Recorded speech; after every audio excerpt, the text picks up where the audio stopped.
Welcome to another edition of It's Anything Can Happen Day. We're back in beautiful downtown Rogersville, Tennessee, in front of the Clay Kenner House, circa, I believe, 1838, something like that.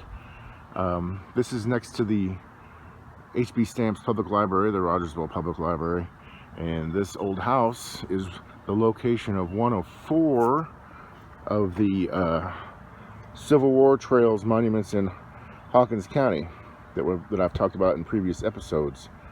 And I can just read this one to you if you like. John G. Bynum and his wife Nancy Bradley Phipps Bynum owned this house during the Civil War. The value of the land and slaves in 1860 totaled $140,000, an enormous sum for the time. Bynum helped raise the county's first Confederate Union, the Hawkins County Boys, and one of my colleagues, Ned Jilton's been writing a column called The Hawkins County Boys, an ongoing story of their exploits. In December of 1861, local Confederates killed Unionist William K. Byrd in the so-called Byrd Raid, and Bynum was suspected of involvement. The Byrd Raid began almost 4 years of indiscriminate attacks between Confederates and Unionists in Hawkins County, which is where we're located. In 1862, Confederate supporter John D. Riley murdered Bynum in front of the Bank of Tennessee, now the Masonic Temple, that's in Rogersville, downtown, across from the courthouse, 3 blocks west of here. According to diarist Eliza Ray Anderson Fain, the pair earlier had an altercation and neither forgot. Time passed along, and each seemed to be cherishing the dark, malignant passions of the heart. Riley discharged a shotgun by Bynum's chest, tearing one lung to pieces. Bynum fired his revolver as he fell from his horse, wounding Riley. Bynum died at the scene, but Riley was not arrested. 3 years later, Nancy Bynum married Confederate Captain Henry Boyle Clay, a grandson of the famous U.S. Senator from Kentucky. Captain Clay served on the staff of Cavalry General John Pegram before transferring to the staff of Lieutenant Colonel Basil W. Duke, one of General John Hunt Morgan's subordinates. Clay was with Morgan on the day Morgan died in Greenville. When Union soldiers forced him to identify Morgan's body, Clay cried out, "You have just killed the best man in the Confederacy." And there's Nancy Bynum Clay, Henry Boyle Clay, and Henry Boyle Clay as an old-timer. John A. McKinney, a prominent attorney, he built the Hell Springs Inn, by the way, constructed the Clay Kenner House in an Italianic style, 1845. I was way off. The house was modified in the 1870s with interior woodwork and the Victorian porch on the east side. The front portico in the Greek Revival style replaced an 1870s veranda in 1962. So that's this house. This used to be where the industrial board was located, and also what's that place that builds houses for people? I'm having a brain cramp, but they were in there. But now it's vacant because it needs restoration.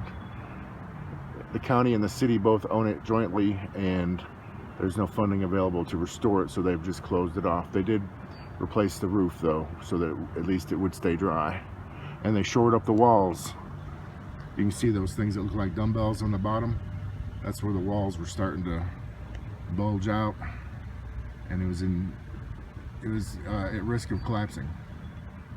But that's not what we're here to see today. Actually, we're here to see something else that's old, but not as old. We're going to my friend Otis Eldridge's house. Otis owns a little place that he built behind his house in his backyard called Memory Lane. And you can't really describe Memory Lane, you just have to show it. It's like a little town behind his house of old 1950s and 60s memorabilia and buildings and vehicles and antiques. And it just has to be seen to be believed. So let's go. Alright, we're coming up on Otis's place. He's got a body shop and a little bit of a car dealership up here. Oh, and then he's got his house is up here too. But this is one side of the hill. And then you get to the other side of the hill and you're like in a whole different country. Oh, let's see where we can find him.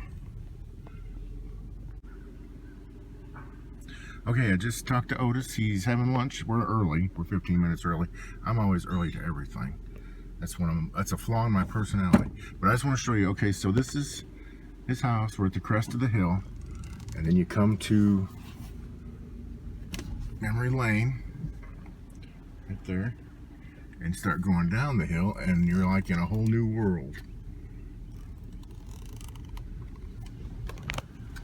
There's this Ford dealership. Oh, he's got a different car in there. He used to have a convertible. Looks like he's got a race car. And he's got some pretty hot looking cars in there. We'll get a closer look at those a little bit later. And the railroad crossing, which obviously there's no railroad, it's pretend. And kind of going down the hill, there's the water tower. That is a real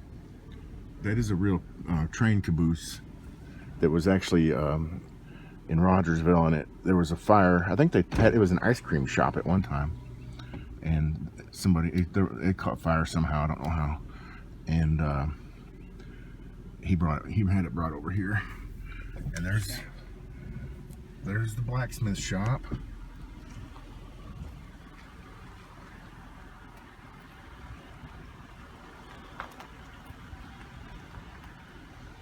There's the country store. And this is, everything started, I'll let him tell the story, but this whole area, his whole project started with this country store. He had bought a coffee grinder from an old country store near where he grew up, and he needed a place to put it, so he built a little country store in his backyard, and this is the first thing he put up. And then all this other stuff up here has just kind of sprouted up around it, but I'll let him tell you about it.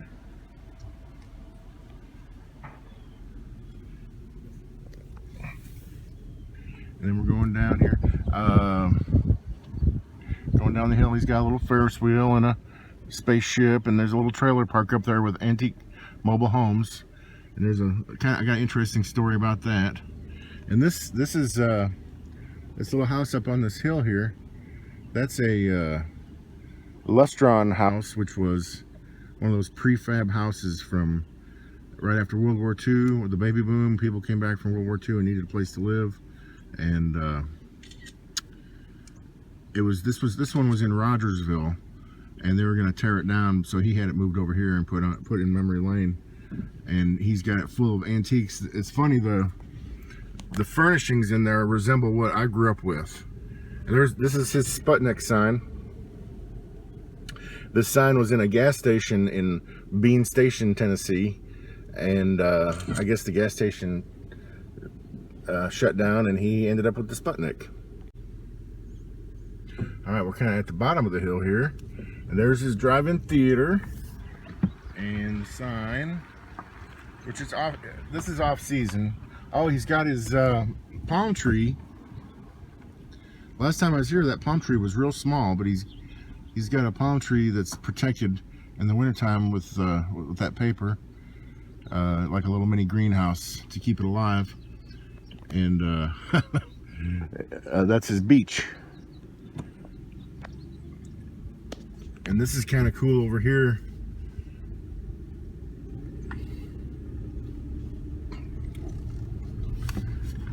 This is a real 1950s and 60s diner that was in Marion, Virginia. And when Otis was in, I'll let him tell you the story, but as long as we're here, when Otis was in the National Guard, he would report in Marion, and he'd eat at this actual diner.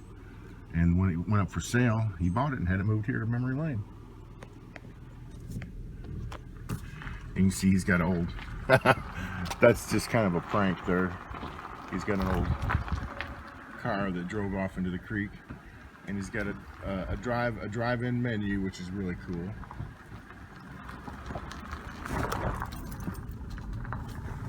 And there's the Ferris wheel and train and the Sputnik sign and the Lustron House and the trailer park.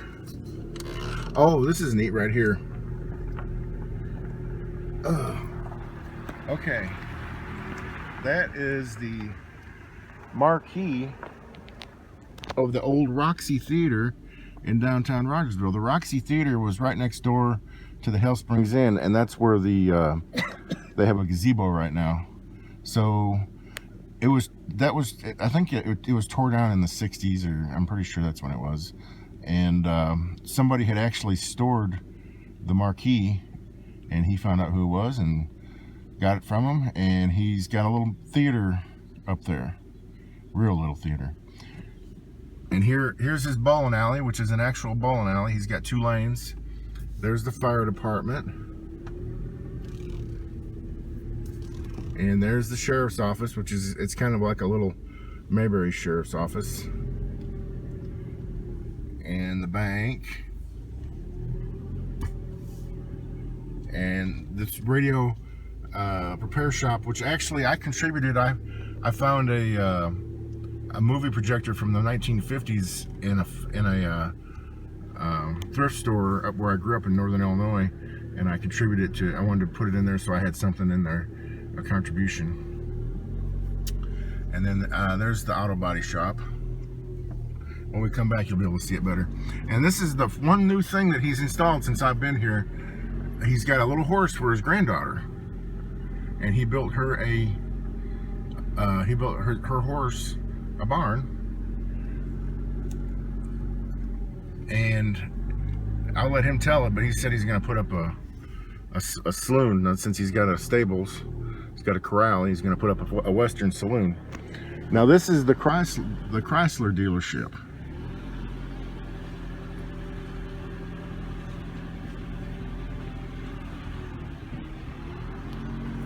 This is Otis's Chrysler dealership. And if you keep going up this driveway, you come to the trailer park and the Lustron House. And that's actually where, I guess, where he keeps his stuff for maintaining the grounds.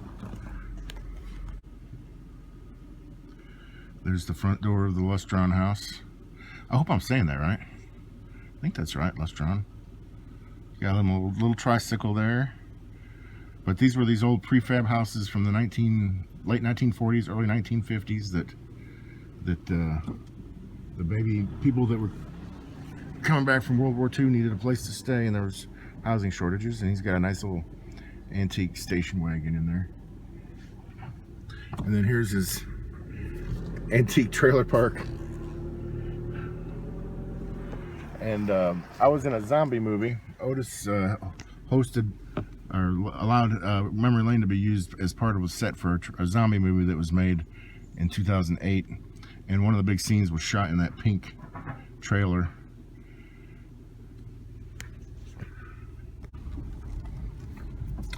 So coming out of the Lustron House driveway back to the Plymouth dealership.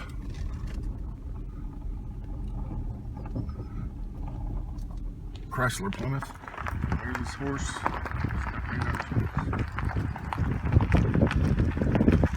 Oh, there's a nice view of his cars at the Chrysler dealership. Those are kind of pretty.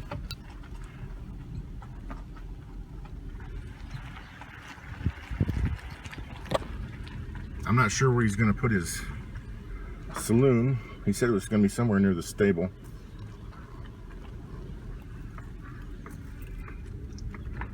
So this is downtown right here. It's got a gas station. And there's a better look at the body shop, and his employee seems to have lost his shirt and his britches.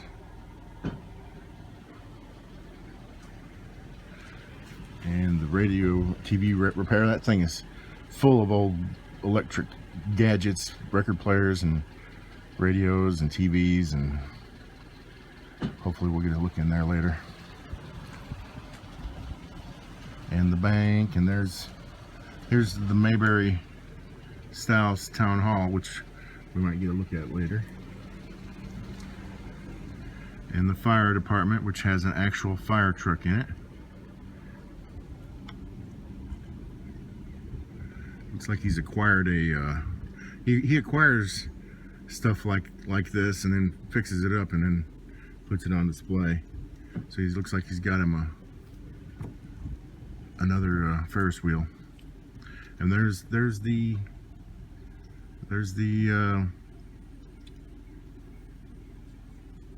diner. All right, I'm not gonna go through the covered bridge without Otis, but if you look through there, he's got a little airport out there. It's got a Quonset hut, and there's actually some old planes back there too. And then there's his covered bridge over Caney Creek, which is very pretty.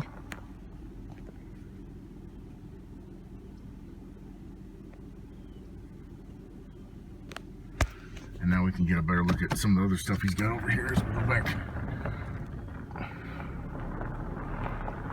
He's got a nice big field here where he used to have car shows here, and I'll let him explain to you why he stopped, but they had 10,000 spectators and 1,000 cars in this field, in the field out in front of the airport.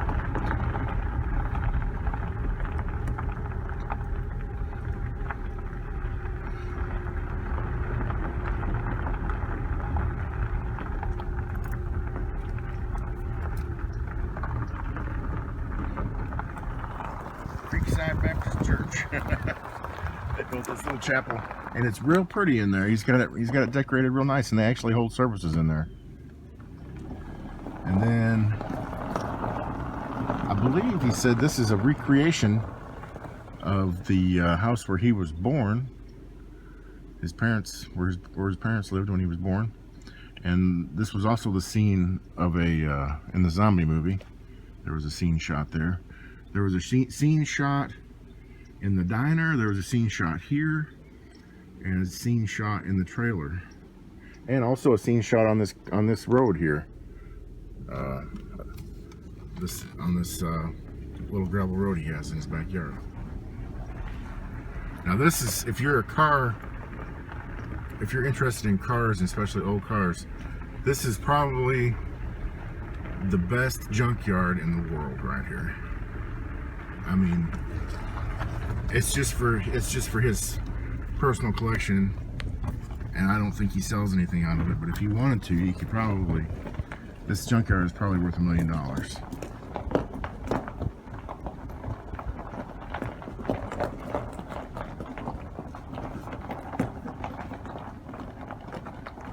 And there was a scene shot in the zombie movie in this junkyard too.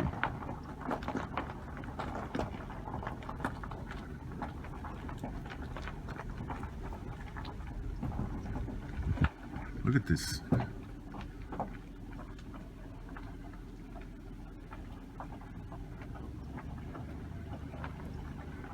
It's like a car museum.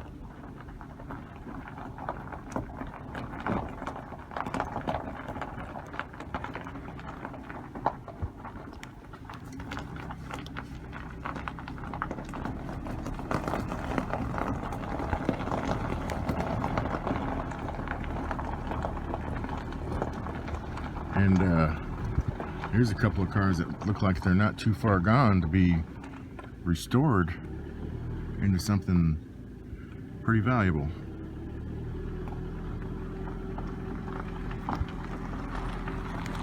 He's got him a big touring bus here, or a street bus, minus the door. And inside that building, he's got a lot of classic cars stored.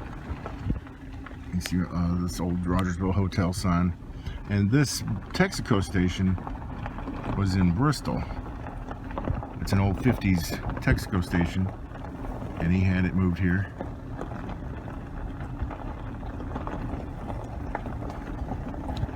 So that's the quick once over on, oh, look up in the window of the Lustron House.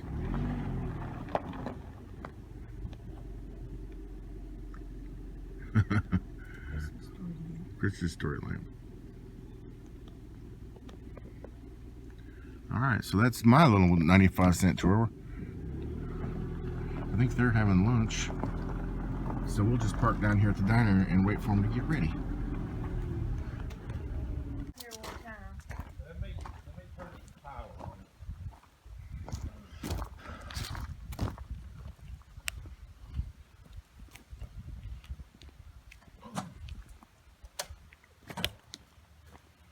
I didn't want to rush your lunch. Mm-hmm. I didn't want you to have to rush your lunch. Mm-mm. Good. I was hoping you wouldn't have eaten. And Kathy said, be sure to invite them up to eat. But I mean, you know, we didn't have a big full course meal, but we had a good barbecue. Where'd you get your barbecue? Kathy makes it. Oh, okay. Homemade. She makes her own. We buy a lot of meat, beef, pork over in Bull's Gap at a meat boy. Do you ever buy meat like that? You mean like from a butcher? Yeah. Not much. Huh? If you had a good one, we don't have one down There's a there. place in Bull's Gap. They're not giving it away, but it's cheaper than Food City. Uh-huh. And it is fresh, good. One of our employees used to slaughter a hog every year. And we grind our own sausage, me and Kathy, and season them the way we want. We grind them twice, and Kathy wouldn't put no gristle. You know how Yeah. good My mom sausage. and dad used to do it. Yeah, we go to the extra mile to get good non-gristle Mm-hmm. and season good and hot. And but nevertheless, we found out they asked us first time we ever come, said, "You want us to grind it twice?" I said, yeah, and it makes a difference, you know. And they said, "How you want it?" Say, I mean, they do it just exactly like you want it. Huh. You season it the way you want it. I Mhm. mean, you order it, Yeah. and they're reasonable. And you can't beat them. If you get cold, I don't know how warm it is in here though. I keep the heat down about probably colder in here than it is. I guess we can open the door. But I didn't know where she'd been in here or not. It is cool in here. I just keep the temperature about 55 or 60 in here all the time, so it's not real warm. Is there water in here? Huh? Do you have water hooked up and I everything? turn everything off. I've got water down here, but I keep it. Have to keep everything turned off. Oh, okay. Well, but do you need something to drink? No.